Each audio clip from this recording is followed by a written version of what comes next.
One of the most important functions of the early black press was to keep black people in one area of the country in touch with black people in other areas of the country. You know, at a time before telephones, you didn't have the internet, there was no radio and television.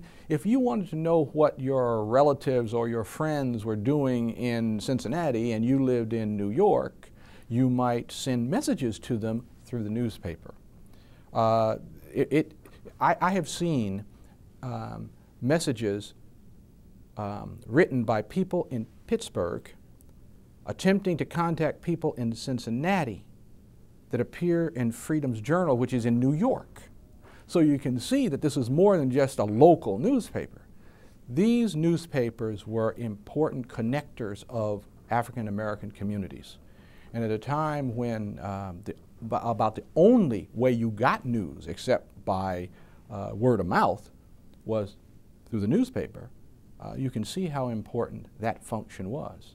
And it would alert you to what were people in New York, in Pennsylvania, in Ohio saying about the American Colonization Society? How did they feel about the fugitive slave law? Are you alone when you think that, well, I kind of support John Brown's raid on Harper's Ferry, but I don't know how other black people in other places feel about this?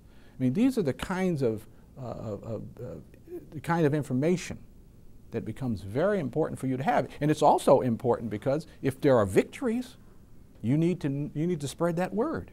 You need to tell people in Oberlin, Ohio, that just as they're struggling with some success in Oberlin, Ohio, against attempts to recapture fugitive slaves, we have some success in Boston struggling against the recapture of fugitive slaves, and some success in Philadelphia, so that this circulation of information, I think, becomes a critical part of the importance of the black press during this period.